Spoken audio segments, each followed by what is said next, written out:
Hey everyone, welcome to the channel. If this is your first time here, this is a brand new channel dedicated to true, disturbing, and unexplained stories that stay with you long after they're over. If you enjoy these kind of stories, true stories that are strange, mysterious, and sometimes downright terrifying, you are in the right place, and please consider subscribing. It really will help us grow, and it really does make a difference.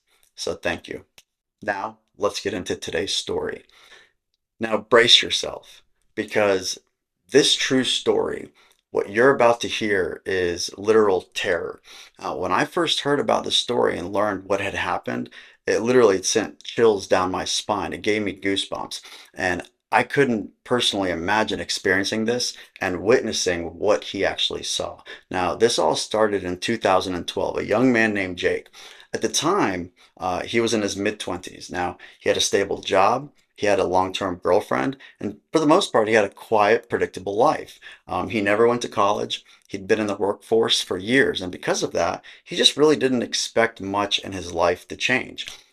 So there was really no reason for him to move far away from home. So he didn't. He stuck around where he grew up. Now, instead, he and his girlfriend actually moved into his childhood home. It's an old brick house. His parents passed the house on down to him to basically be their first home. Now, this house, it was old. It was very old. It had been inherited from his grandparents. Then his grandparents passed it on to his father, and then eventually to him. It had been renovated before, but its age was still obvious. The brick basically gave it away. There weren't many brick houses in the area, so this house, it really stood out. And Jake, he liked that. So it really just kind of made his house feel special. Now, the neighborhood itself, it was extremely woodsy. Houses were spread far apart from one another. You had a lot of privacy, and his house, it sat on the last lot on the street, which meant the woods actually bordered the property on two sides, not one, but two. Now, the forest behind his house, this forest was massive. As a kid, he and his brothers actually used to explore it. They grew up playing in these woods. And no matter how far they wandered, they never even came close to seeing all of it. Now, some people would find that unsettling, but Jake, he didn't. He liked the wilderness. He liked that kind of stuff. Now, living isolated in his own corner of the world, it was just really appealing to him.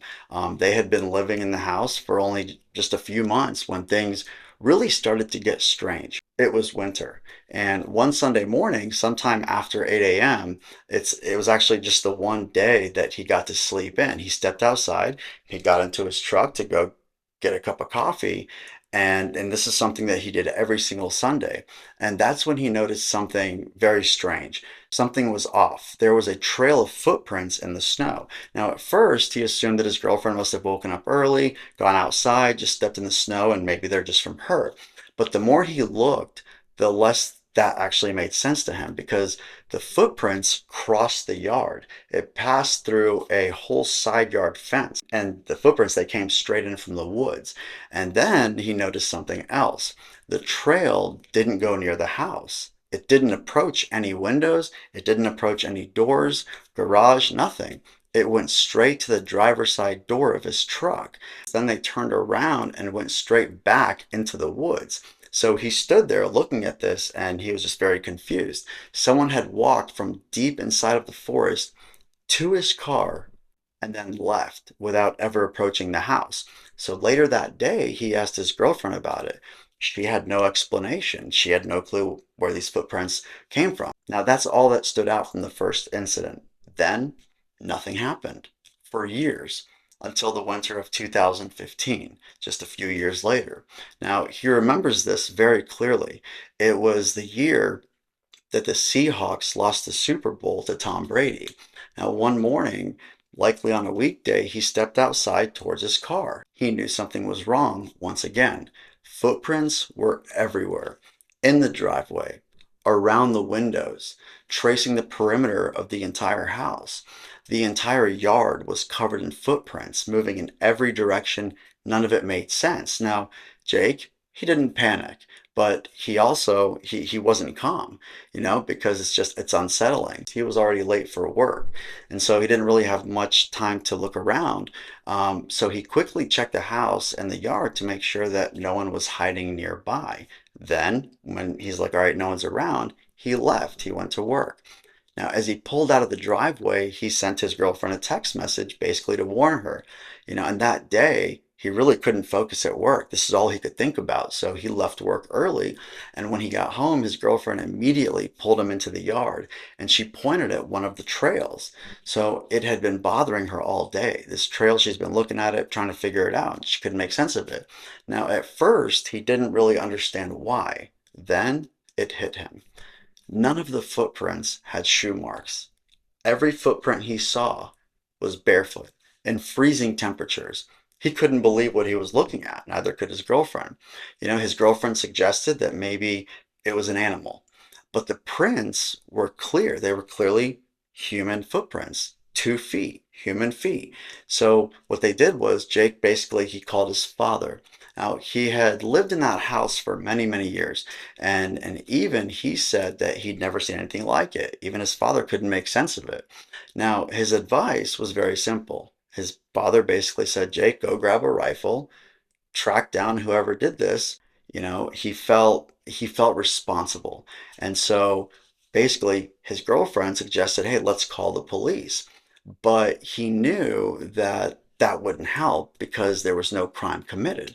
So what he did was he promised his girlfriend that if he found anything in the woods, he'd call. So he made the decision to go out there and see if he could figure out what's going on. He followed the trail for about 30 minutes deep into the woods.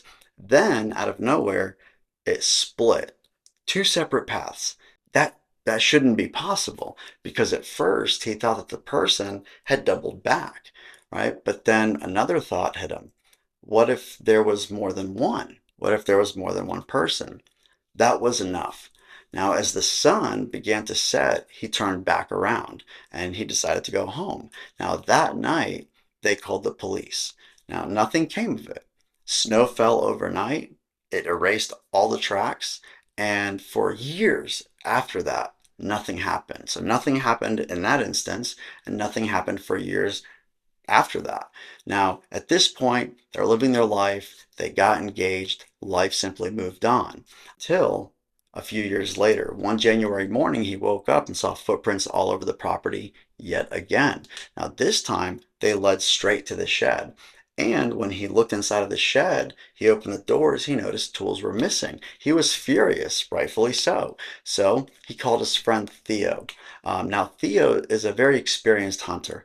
This is somebody who knew the woods very well. So he explained the situation to Theo, and Theo agreed to help. Now, when Theo arrived, he brought something very important, a high-end thermal scope for his rifle. Theo and Jake, they geared up and they began to follow the tracks into the woods.